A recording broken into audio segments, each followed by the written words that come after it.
नमस्कार। देखिए, आज चर्चा का विषय ये है कि चंद्रमास से या सौर मास से कैसे हम चीज़ें निकालते हैं, और काफ़ी चीज़ें बताऊंगा आप लोग को। जैसे कुछ लोगों को लग्न का डाउट होता है, वो निकालना, या कौन सा समय ऐसा होता है जो किसी भी चेंज के लिए हमारे लिए बेहतर है, इस पर भी हम बात करेंगे आज। तो यहाँ मैंने लिखा हुआ है, देखिए, चंद्रमास सौर मास क्यों कैसे जनरेट करता है अधिमास को, जैसे अधिक मास बोलते हैं, मल मास बोलते हैं, पुरुषोत्तम मास बोलते हैं, और बेसिकली कौन सा समय आपके लिए बेहतर रहता है। इन्फॉर्मेटिव वीडियोस है, वही जा तक देखें जो जानने के जो है रुचि रखते हैं, इसमें शौक रखते हैं, और जिनको वास्तव में अपने बारे में जानना है, कैसे अपने जीवन को बेहतर बना सकते हैं। यहाँ पहले मैं बताऊंगा आपको कि कब आपको बेहतर डिसीजन लेने का समय होता है, कौन सा नक्षत्र आपके लिए हमेशा के लिए बेहतर है, इस पर हम बात करते हैं। यहाँ मैंने लिखा हुआ है, देखिए, इसमें इंग्लिश मंथ लिखे हैं, जनवरी, फरवरी, मार्च, अप्रैल, मई, जून, जुलाई, अगस्त, सितंबर, अक्टूबर, नवंबर, दिसंबर। सितंबर, अक्टूबर, नवंबर, दिसंबर लाइन से लिखे हैं। अब चंद्रमास क्या होते हैं, इन्हें क्या हम बोलते हैं? देखिए, पूस, जनवरी क्या हो गया, पूस हो गया, फेब क्या हो गया, माघ हो गया। ऐसे ही आपका जो मार्च हो गया, फाल्गुन हो गया, अप्रैल चैत मास हो गया। ये हिंदू कैलेंडर आता है, होना चाहिए हर घर में, इससे आपको जानकारी मिलती है। मई वैशाख हो गया, देखिए, जून में आपका ज्येष्ठ हो गया, या जेठ बोलते हैं कहीं कहीं, जुलाई में आषाढ़ माह हो गया, अगस्त में श्रावण। क्या मतलब है बताने का, इस पे आऊँगा। अभी सितंबर भाद्रपद हो गया, भादो बोलते हैं। ऐसे ही अक्टूबर आश्विन क्वार बोलते हैं, मास हो गया। नवंबर कार्तिक हो गया, दिसंबर मार्गशीर्ष यानी अगहन हो गया। अब ये चंद मास है, चंद्रमा के रोटेशन के हिसाब से मंथ के नाम है हिंदू कैलेंडर के हिसाब से।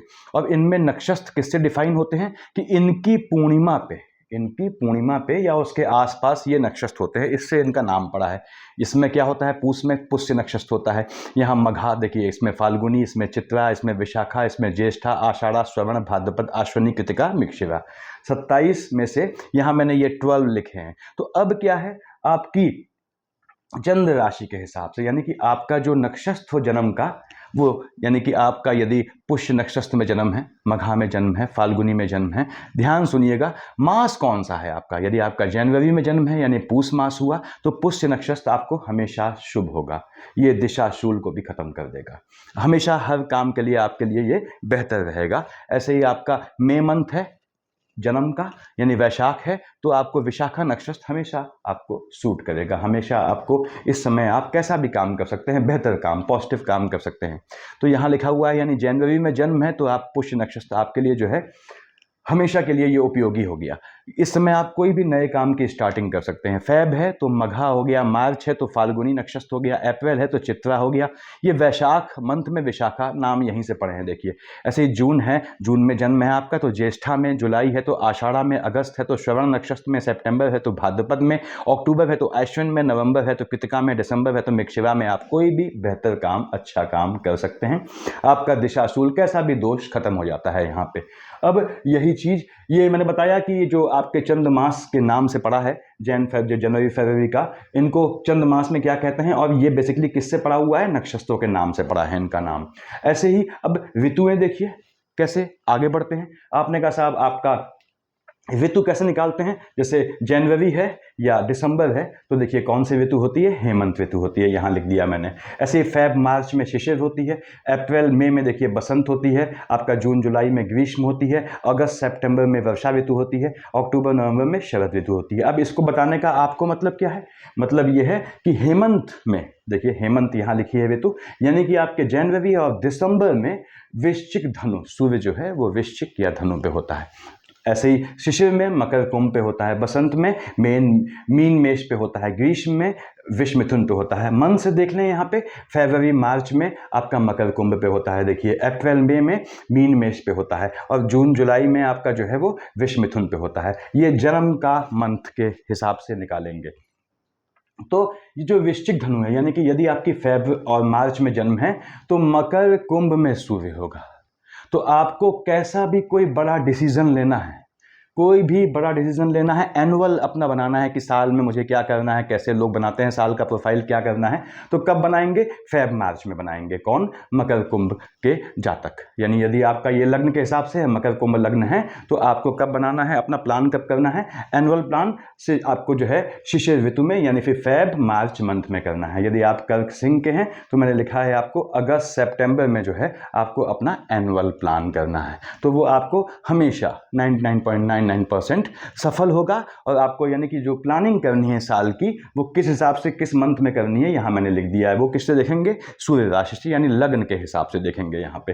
तो ये आपका फ़ायदा क्या है, यहाँ देखिए चंद्रमास से आपने क्या देखना है और आपके सूर्य की राशि से आपने क्या देखना है कि सूर्य जो है, अगर ऋतु शिशिर ऋतु है यानी कि फेब मार्च में सूर्य कहाँ होगा? मकर कुंभ पे होगा। तो मकर कुंभ वालों को कोई भी साल का प्लान करना है, फिर समझ लें तो कब करेंगे? फेब और मार्च में करेंगे। तो ये नॉर्मल जो है, कैसे हम मंथ के हिसाब से प्रेडिक्शन करते हैं, कब हमें जो है मंथ के हिसाब से अपने आप का अपना कार्यक्रम तय करना है, ये मैंने समझाने की कोशिश की है यहाँ पे। उसके बाद आगे बढ़ते हैं हम। देखिए छोटी छोटी चीज़ें समझिए आप लोग, जहाँ पे कन्फ्यूजन होता है। कुछ लोगों को लग्न का कन्फ्यूजन होता है, मैंने बताया हुआ है। ये देखिए कुंडली है, यहाँ पे जो पहले खाने में जो संख्या है वो लग्न होता है। यहाँ 3 लिखा है तो मिथुन लग्न हो गया। अगर यहाँ 1 होता तो मेष, 2 होता तो विष, 3 है तो मिथुन, 4 है तो कर्क। ऐसे ही मेष, विष, मिथुन, कर्क, सिंह, कन्या, तुला, वृश्चिक, धनु, मकर, कुंभ, मीन, यानी 12 है तो मीन लग्न हो गया। ठीक, ये लग्न यहाँ से निकालते हैं। शॉर्ट में समझा दे रहा हूँ, मैक्सिमम लोग जानते होंगे। चंद्रमा जहाँ बैठा है, मान लीजिए चंद्रमा यहाँ बैठा है, क्या लिखा है? 6, तो कन्या राशि हो गई। कुछ भी लिखा हो यहाँ पे, आपका चंद्रमा जहाँ बैठा है वहाँ जो संख्या है वो राशि हो गई। और ये पहले खाने में जो संख्या है वो आपका लग्न हो गया। तो अगर पहले खाने में 2 है तो विष लग्न हो गया। और मान लीजिए चंद्रमा जहाँ बैठा है 7 है तो तुला राशि हो गई। तो 1, 2, 3, 4 से 12 सीक्वेंस में आपको राशियों के नाम मेष, विष, मिथुन, कर्क, सिंह, कन्या, तुला, वृश्चिक, धनु, मकर, कुंभ, मीन याद होने चाहिए। एक चीज़ और हम आते हैं कि जो हम नॉर्मली बात करते हैं, जैसे हमने कहा साहब अभी 2024 चल रहा है, देखिए 2024 चल रहा है। तो इसमें 2 चीज़ याद रखें। पहली बात तो ये है Shake is plus 78 years is equal to, ये ईस्वी आ गया आपका। यहाँ पे थोड़ा बोलता जा रहा हूँ ताकि आप लोगों को समझ में आसानी हो। ऐसे ही ईस्वी में, जो ईस्वी सन बोलते हैं हम लोग, इसमें आपने प्लस 57 ईयर्स जोड़ दिए तो ये हो गया संवत। ये नियम याद रखें। यानी कि ईस्वी क्या हुआ, जैसे आपने कहा साहब ये 2024 चल रहा है, ईस्वी है, ठीक है। इसमें से आपने देखिए शाके कैसे निकाला? -78 ये क्या आ गया आपका? ये आ गया आपका क्या शाके चल रहा है, देखिए। ऐसे ही ईस्वी में, क्या ईस्वी है? 2024 में आपने 57 जोड़ दिया तो क्या आ गया? ये संवत आ गया। तो 2024 यानी कि ईस्वी में आपने 78 घटाया, देखिए तो आपका आया शाके, और 57 जोड़ दिया तो क्या आया? संवत आया। अब 57 जोड़ा आपने, यहाँ आप देख सकते हैं 7, 8, 9, 10, 11, 1, 5, 6, 7, 8, क्या हो गया? 2081 संवत हो गया। ऐसे ही यहाँ पे 78 घटा देंगे, क्या आ गया आपका? शाके आ गया। तो ईस्वी से आप शक संवत निकाल सकते हैं या इसका उल्टा कर सकते हैं, इसमें आपको दिक्कत नहीं होनी चाहिए। और ये चीज़ें कॉमन आपको आनी चाहिए। तो इसका आप चाहें तो इस पार्ट का खासकर स्क्रीनशॉट ले लें ताकि आपको मालूम रहे कि किस नक्षत्र में आप कोई भी काम कर सकते हैं पॉजिटिव, और सूर्य उसके हिसाब से आपको कौन सा मंथ जो है एनुअल प्लानिंग के लिए तय करना है, ये ध्यान रखिए अपना। अब मैं इसको यहाँ से हटा दे रहा हूँ, देखिए कि आपने, हम कन्वर्ट कर लेंगे इस चीज़ को, शक को संवत में या फिर जो है ईस्वी को कहीं भी। तो शक संवत निकालना यहाँ पे आपको आना चाहिए। उसके बाद आगे बढ़ते हैं। ये इसी के हिसाब से देखिए हम देखते हैं कि आपका संवत की स्टार्टिंग कब होती है। हमने कहा साहब ईस्वी की स्टार्टिंग कब होती है, डिफरेंस कहाँ से आता है? वो जनवरी में होती है, साल की स्टार्टिंग में होती है। यानी आपका ईस्वी की स्टार्टिंग भी, जैसे हम बात करते हैं, ये आपकी होती है जनवरी में। और संवत कब स्टार्ट होता है आपका? यहाँ लिख ले रहा हूँ, देखिए ये होता है चैत्र, जो हमने बात की है इतने समय से, चैत माह की शुक्ल पक्ष प्रतिपदा।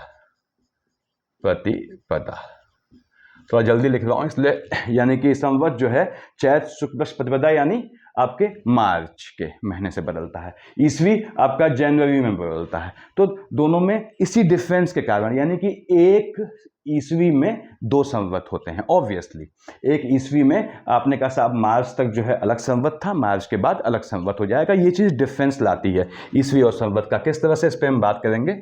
तो इसको ध्यान रखें कि आपका ईस्वी हम जानते ही हैं कि आपका 31 दिसंबर के बाद 1 जनवरी से स्टार्ट होता है। ऐसे ही मार्च से आपका संवत स्टार्ट होता है। तो इन दोनों का डिफरेंस हमको समझना चाहिए कि इस एक ईस्वी में 2 संवत आ जाते हैं। तो उसके हिसाब से डिसाइड किया करें जब भी अपना प्लान करते हैं। लग्न और राशि आप निकाल लेंगे, यहाँ पे कौन सा समय आपको शुभ है कौन सा अशुभ है आपको आना चाहिए। अब कुछ चीज़ समझें कि चंद्र मास में जो चंद्रमा का महीना होता है, सूर्य की संक्रांति अगर न हो, अगर किसी चंद्र मास में सूर्य की संक्रांति न हो तो क्या बोलते हैं, अधिमास बोलते हैं। यहाँ लिख दिया है मैंने, देखिए, अधिमास, अधिक मास, मल मास, पुरुषोत्तम मास। कब? जब चंद्र मास में सूर्य की संक्रांति न हो। तो ऐसे क्या है कि 32, लगभग बोल रहा हूं मैं, 32 महीने 16 दिन 4 घड़ी पे जो है वो आपका अधिक मास आता है। अब 32 महीने कितने हुए, 12 दूनी 24, 12 तिया 36, यानी कि तीसरे साल में आपका अधिमास, मलमास या पुरुषोत्तम मास पड़ता है। क्योंकि उस साल क्या होता है, मंथ कितने हो जाते हैं, 13 मास हो जाते हैं। मास बोला है मैंने, ठीक, 13 मास हो जाते हैं साल में। तो इसको ध्यान रखें। चंद्र मास की क्या होता है, 354 दिन 9 घंटे का होता है। यहां लिख लिया मैंने, देखिए, चंद्र मास, चंद्रमा का मास ये होता है 354 दिन एंड 9 आवर्स। ठीक बात है, यानी 354 दिन और 9 घंटे में आप इसको निकाल सकते हैं, आपका चंद्र मास होता है। और सूर्य का मास क्या है, 365 दिन 6 घंटे का होता है। ये लिख लिया मैंने। अगर सूर्य का मास है तो ये 365 दिन और 6 घंटे का होता है। डिफरेंस देखिए कितना आ रहा है यहाँ पे। तो ये डिफरेंस जो है, ये डिफरेंस को मेंटेन करने के लिए ही वो अधिमास का कॉन्सेप्ट रखा गया है, यानी कि इसको इक्वलाइज करने के लिए अधिक मास का कॉन्सेप्ट रखा गया है। हर सौर मास में ऐसे ही सूर्य का मास हुआ जैसे चंद्र मास है, हर सौर मास में एक संक्रांति होती है। हर सौर मास में एक संक्रांति होती है। और जो है कि 300 सौर वर्ष जो है वो 365 दिन 6 घंटे का है, बताया मैंने वहां पे, देखिए। और 12 राशियों में इसमें सूर्य जो है वो गोचर कर जाता है, यानी कि सूर्य चूंकि एक राशि पे लगभग 1 महीने रहता है और चंद्रमा लगभग बोल रहा हूँ 2.5 दिन रहता है। तो क्या होता है कि सूर्य का, आप समझें इसे, सौर वर्ष क्या हुआ, 365 दिन 6 घंटे का हुआ, क्योंकि सूर्य का 12 राशियों में ये गोचर हो जाता है इतने समय पे, तो इसको सौर मास बोलते हैं। अब चंद्र पक्ष जो है, चंद्र मास जो है, चंद्र वर्ष कब स्टार्ट हुआ, जो हमने देखा अभी, शुक्ल पक्ष की प्रतिपदा से स्टार्ट होता है। और ये ध्यान रखें, शुक्ल पक्ष की प्रतिपदा से अमावस्या तक होता है। उसके बाद 12 मास या 13 मास हो साल में, वो अलग बात है। क्यों, मलमास है तो 13 मास होंगे, अदरवाइज 12th मंथ होंगे। चंद्रमा एक नक्षत्र में एक दिन में चलता है, यानी एक दिन में एक नक्षत्र को पार करता है। सूर्य एक नक्षत्र को पार करने में 13 से 14 दिन ले लेता है, क्योंकि उसको क्या है, उसको आप जानते हैं कि एक मंथ लेना है एक राशि में। चंद्रमा यानी कि 13 डिग्री 20 घटी बोलने या 13 डिग्री 20 मिनट्स में चले तो नक्षत्र एक दिन पूरा होता है, एक दिन माना जाता है, नक्षत्र दिन माना जाता है। ऐसे ही चंद्रमा मास क्या होता है, 29.29 सही 1/2 दिन का हो गया, जिसमें 30 तिथियां होती हैं। यानी कि चंद्रमा का मास 29.5 दिन का होता है, जिसमें 30 तिथियां होती हैं। तिथियां कौन सी हुई, तिथियां कहां से स्टार्ट होती हैं, शुक्ल पक्ष की प्रतिपदा से पूर्णिमा तक 15 तिथियां हो गई, इसलिए पूर्णिमा में पंचांग में 15 लिखा होता है। ऐसे ही कृष्ण पक्ष की आपकी प्रतिपदा से लास्ट डेट क्या हुई, अमावस्या, तो जहां 30 लिखा है वो अमावस्या हुई पंचांग में आपके। तो ऐसे देखा जाता है इसको। हमने देखना है कि अमावस्या पड़ी तो हमको मालूम है 30 तारीख है, और सूर्य के पास चंद्र पड़ गया, यानी सूर्य और चंद्र, आप जानते हैं कि चंद्रमा की गति जो है वो ज़्यादा है सूर्य से। क्यों, क्योंकि सूर्य तो वहाँ रुकना है आपके 1 माह पे, और चंद्रमा तो लगभग 2.5 दिन में बदल जाना है। तो चंद्र की गति फास्ट है सूर्य की तुलना में। जब इनके बीच का डिफरेंस जो है वो 0 हो जाता है, यानी वो एक साथ आ जाते हैं, 0 हो जाता है, तो वो अमावस्या कहलाती है। इसलिए महीने में एक अमावस्या होती है, क्योंकि सूर्य को चलना है, आप जानते हैं, इतना एक महीने में, और चंद्रमा जो है तब तक ऐसे आ गया पूरा घूम के। देखिए इस तरह से देख रहे हैं, क्योंकि आप जानते हैं ये कभी वक्री नहीं होते। अब आपने कहा साहब सूर्य यहाँ से यहाँ पहुँचा और चंद्रमा तब तक यहाँ से लेके वापस लौट के यहाँ आ गया, देखिए। तो उसमें क्या है, ये दिखाता है आपका कि एक दिन का जो कॉन्सेप्ट है बेसिकली यहां से आता है। तो याद रखें कि हर सौर मास में एक संक्रांति होती है। अब ये इसकी मिसिंग होती है वो अलग बात है, 6 तिथि वो सब निकालते हैं, वो उससे निकालते हैं। तो यहाँ लिखा है मैंने, चंद्रमास 354 दिन का होता है 9 घंटे का, और जो है सौर मास जो है 365 जो है दिन और 6 घंटे का होता है। इनका डिफरेंस देखिए, इस डिफरेंस को कवर करने के लिए ही आपका अधिमास या मलमास का कॉन्सेप्ट रखा गया है। फिर से बोलता हूं, चंद्रमा फास्टर है सूर्य से। अब 360 डिग्री चलना है और तिथियां कितनी होती हैं? अभी हमने देखा कि प्रतिपदा से, यानी कि आपके शुक्ल पक्ष की प्रतिपदा से आपके जो है पूर्णिमा तक, और कृष्ण पक्ष की प्रतिपदा से अमावस्या तक, तो 30 आपकी तिथियां होंगी। आपने कहा साहब चलना कितना है? 360 डिग्री चलना है। क्यों? ये कितना हुआ एंगल? 360 हुआ बटे 30। देखिए कितना आया आपका? 12 डिग्री आया यहाँ पे। यानी कि 12 डिग्री की एक तिथि होती है। तिथि को मतलब 1-2 तारीख नहीं, तिथि मतलब प्रथमा, द्वितीया, तृतीया, चतुर्थी, पंचमी, शुक्ल पक्ष की बात कर रहा हूं, अप टू पूर्णिमा। ऐसे ही प्रथमा यानी प्रतिपदा कह लीजिए, और द्वितीया, तृतीया जो है अप टू अमावस्या। तो चंद्रमास कितना हो गया? लगभग बोल रहा हूं 29 सही 1/2, 29.5 दिन का हो गया, जिसमें 30 तिथियां हैं। यानी चंद्रमास 29.5 दिन का है, जिसमें 30 तिथियां हैं और 12 मास होते हैं। आपने कहा साहब मैं इसको हटा के बताता हूं, देखिए आपको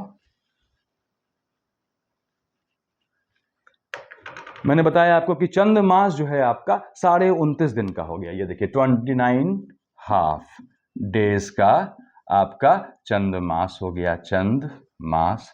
अब जिसमें क्या है, तिथियां कितनी हैं? 30 है, क्योंकि इसमें क्या है, आपके शुक्ल पक्ष की और आपके कृष्ण पक्ष की 15 तिथियां आ गई। अब ये 30 तिथियां हो गई और बेसिकली 12 मास हुए। तो 12 मास में क्या हुआ? अब देखिए 12 मास होते हैं, तो 12 मास को गुणा कीजिए इससे। देखिए 29.5 को 29 सही 1/2 को आपने 12 से गुणा किया, कितना आया? 354 दिन। देखिए ये इसका आया आपका, इसको मल्टीप्लाई करेंगे 12 से 354 डेज, और यानी कि इसमें कितना हो? 32-36। देखिए 360 तिथियां हो गई। अब ध्यान दीजिए आपको कि साहब ये यानी चंद्रमास के हिसाब से 354 दिन होते हैं। चंद वर्ष में 12 मास हुए, 354 दिन हुए और 360 तिथियां हुई। कितनों का डिफरेंस आ गया? आपने कहा साहब ये 6 डेज का ऑफ हो गया। ये क्या होता है? क्षय होता है। तो 6 दिनों का क्षय हो गया। देखिए 54 6 60।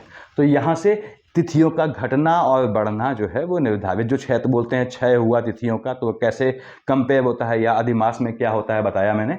तो ये कॉमन चीज़ है, ये आप लोगों को आनी चाहिए कि बेसिकली चंद्रमास क्या है, कितने समय का होता है, और क्यों हम जो है वो जब हम देखते हैं कि हर 3 साल बाद जो है वो अधिमास का, मलमास का कॉन्सेप्ट आता है। यहाँ पे ये ध्यान रखें, जैसा कि बताया मैंने आपको कि पहली चीज़ तो ये है कि वर्ष के हिसाब से आपको याद रहना चाहिए कि शक संवत कैसे निकालें। उसका यूज क्या पड़ता है वो बताऊंगा नेक्स्ट वीडियो में। देखिए आप लोगों को कि कब किसके मल्टीपल का शक संवत, बेसिकली जो है संवत जो है किससे डिवाइड होता है। अगर किसी से डिवाइड होता है 3 से, 5 से, 7 से, तो क्या इसका फर्क पड़ता है, किस लग्न वाले को क्या दे जाता है। दूसरी बात, रोटेशन में आप जानते हैं कि सूर्य और चंद्रमा हमेशा जो है वो आपके जो है एंटी क्लॉकवाइज चलते हैं, यानी कि ये कभी भी वक्री नहीं होते, जैसे राहु केतु कभी मार्गी नहीं होते।